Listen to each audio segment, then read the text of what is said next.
Bonjour à tous, Dragon Ball est devenu une série culte à travers le monde, on ne compte plus le nombre de références ou de clins d'œil qui lui sont faits dans la culture populaire. Sangoku est aussi cité comme source d'inspiration pour la création de personnages comme Naruto ou encore Monkey D. Luffy. Mais avant de devenir aussi emblématique, il a dû imposer son propre style. Akira Toriyama s'est cependant lui-même inspiré de la culture populaire de l'époque pour créer son univers. Nous allons donc voir tout de suite 10 de ses sources d'inspiration que l'on peut retrouver dans Dragon Ball. Numéro 10. Les Chevaliers de la Table Ronde, Sangohan et la Z-Sword. Afin de pouvoir rivaliser avec le grand méchant Boo, Sangohan est transporté dans le monde d'Écaille où il devra retirer l'épée sacrée. Ceci est bien sûr une référence directe à la fameuse épée du roi Arthur dans le roman des Chevaliers de la Table Ronde. Numéro 9. La légende du loup-garou, Ozaru.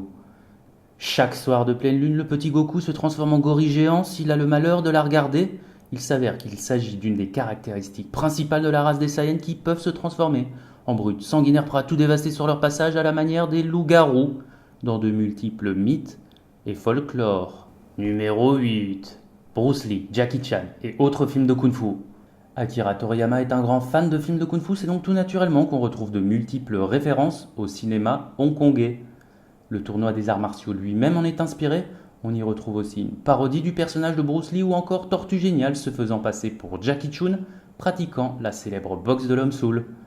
Notez qu'avant sa mort, Bruce Lee prévoyait de tourner dans le film Le Jeu de la mort, où le héros devait atteindre le sommet d'une tour de 5 étages en affrontant un ennemi avec un style de combat particulier à chaque étage, exactement comme Sangoku lorsqu'il arrive à la tour du ruban rouge. Numéro 7. Dr. Slump. Caméo de Harald. Dr. Slump est le premier gros succès commercial d'Akira Toriyama et quoi de plus naturel et légitime pour l'auteur de s'inspirer de sa propre création. On retrouve donc énormément de design de personnages de Dr. Slump dans Dragon Ball, mais surtout l'apparence générale du monde lui-même. Les fans de la première heure d'Akira Toriyama sont de plus récompensés par un magnifique caméo, et j'ai même envie de dire un magnifique kamehameha, lorsque Harald et Sangoku se battent côte à côte contre Tao Pai Pai. Numéro 6. Terminator.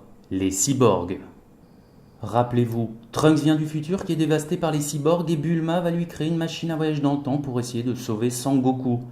Dans Terminator, le futur est également sous l'emprise de cyborgs et là c'est le père de John Connor qui remonte le temps pour sauver Sarah Connor. Aussi C-16 qui ressemble un peu quand même, me dites pas l'inverse, au Terminator, est programmé uniquement pour exterminer Sangoku, tout comme le T-800 est programmé pour exterminer Sarah Connor.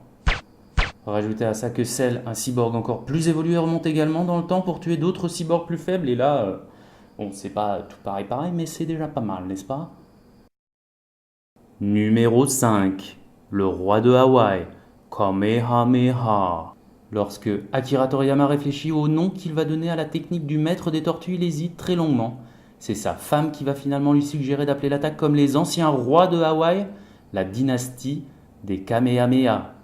Ce mot signifie littéralement le trait solitaire ou encore celui mis à part en hawaïen. Et en plus, avec la bonne écriture en japonais, ça se traduit à peu près par vague destructrice de la tortue. Numéro 4. Hakenden. Les 7 boules de cristal. Les 7 boules de cristal n'ont en fait rien à voir avec la célèbre BD de Tintin, mais font référence à un conte très connu au Japon, Hakenden. Dans cette histoire, il y a non pas 7, mais 8 boules de cristal qui se dispersent également dans les airs. Lorsqu'il est interrogé à ce sujet, Akira répond qu'il a choisi 7 boules plutôt que 8, tout simplement pour ne pas copier le même chiffre que l'histoire originale. Numéro 3. Superman. Les origines de Sangoku. Il y a énormément de similarités entre Sangoku et Superman. Ce sont tous les deux des extraterrestres qui viennent d'une planète qui a été détruite. Ils arrivent tous les deux sur Terre à l'aide d'une capsule et sont recueillis par des gens gentils, mais modestes. Ils grandissent loin de la ville et ils sont hyper balèzes. Ils ont une force extraordinaire, ils sont rapides, ont les sens hyper développés, ils volent et ils peuvent tous deux projeter des rayons d'énergie. Rajoutez à cela qu'ils sont tous les deux des modèles de gentillesse à l'état pur. Numéro 2. Star Wars. Akira Toriyama a déclaré explicitement être un énorme fan de Star Wars et qu'il s'en est beaucoup inspiré lors du développement de Dragon Ball. Une de ses premières œuvres était d'ailleurs une sorte de parodie de Star Wars qu'il a présenté dans un concours.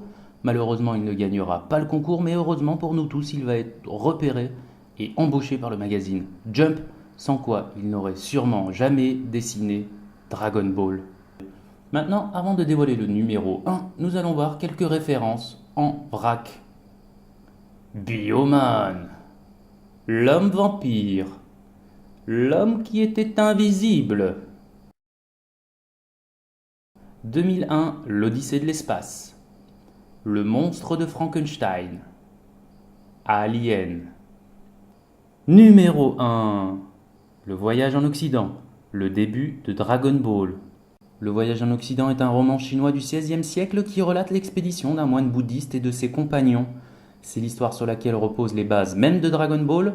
On y retrouve un homme singe avec une énorme force physique, qui monte un nuage magique, qui possède un bâton qui se rallonge et qui s'appelle Sun Wukong en chinois, mais dans la version japonaise, il s'appelle carrément Sangoku.